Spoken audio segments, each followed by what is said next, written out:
federal officers deployed huge quantities of CS gas in Portland, Oregon on Tuesday.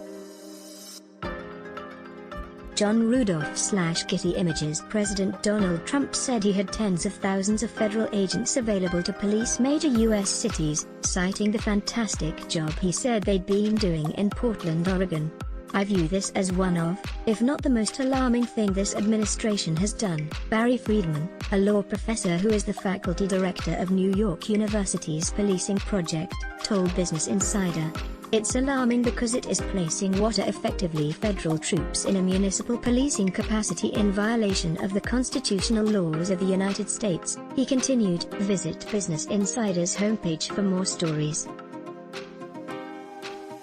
President Donald Trump told the Fox News host Sean Hannity on Thursday that he had tens of thousands of federal agents at the ready to deploy to major U.S. cities, though he said they'd have to be invited in. Barry Friedman, a law professor who is the faculty director of New York University's Policing Project, which works with communities to ensure police accountability, echoed that point, saying the president needs the consent of the state to send in federal agents. "The jurisdiction of the federal government is quite limited for domestic policing, and to be doing so aggressively in a jurisdiction where they are not welcomed by local leadership is both inappropriate and unconstitutional," Friedman told Business Insider.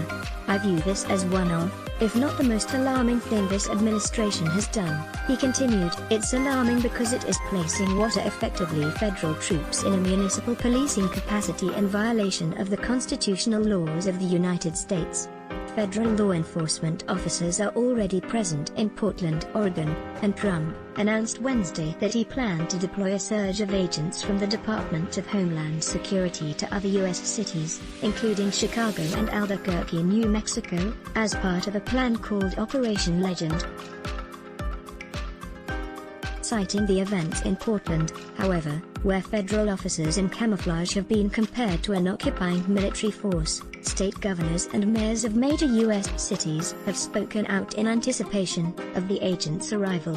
If the Trump administration wishes to antagonize New Mexicans and Americans with authoritarian, unnecessary, and unaccountable military-style crackdowns, they have no business whatsoever in New Mexico, Governor Michelle Lujan Grisham of New Mexico said. Still, Trump told Hannity that we'll go into all of the cities, any of the cities. "We're ready," he said.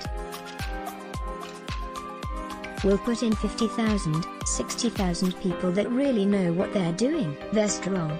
They're tough. But as you know, we have to be invited in." Reports have linked the generically identified federal agents in Portland to controversial arrests of protesters and civilians with no explanation as to why they were being detained. Federal agents in Portland have been accused of detaining and beating innocent bystanders.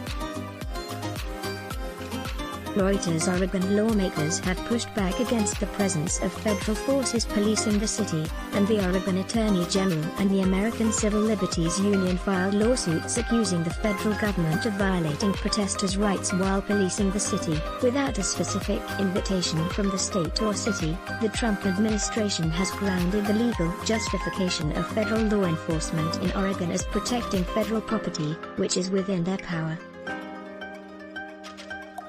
Federal agents, however, have been accused of going beyond such duties, making arrests and engaging in other policing well beyond the boundaries of federal monuments and property.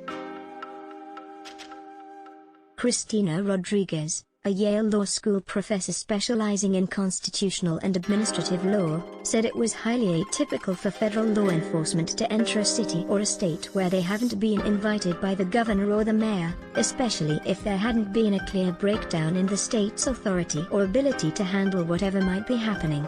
"I think the bigger point in this moment is that, as a matter of practice, federal law enforcement doesn't come to engage in general policing unless the state government or local government has invited it," she said, citing the example of the riots sparked by Rodney King's beating in Los Angeles in 1992.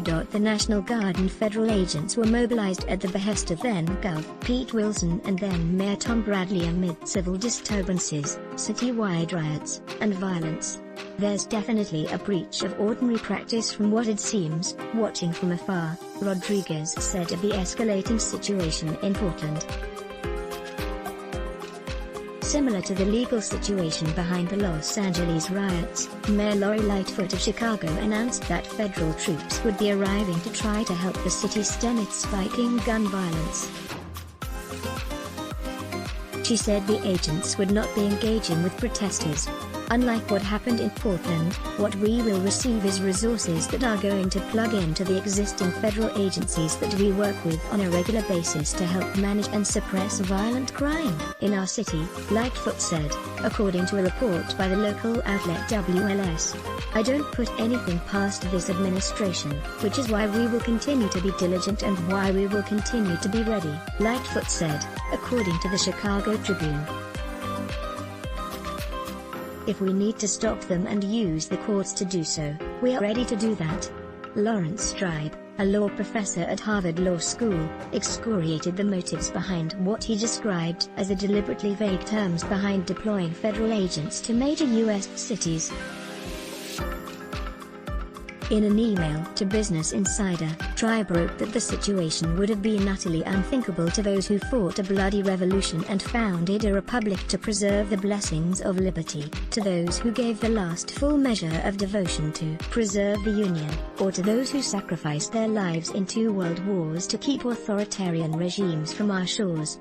To call this astonishing takeover of the streets and spaces for peaceful protest unconstitutional is a dramatic understatement, Tribe wrote in the email. And the cynicism of those disguising these moves in the garb of essential peacekeeping, which might well succeed for some time in holding judicial relief at bay, is especially disgusting. Let's block ads. Why? Show your love for him. Click the link in description. Thanks for watching.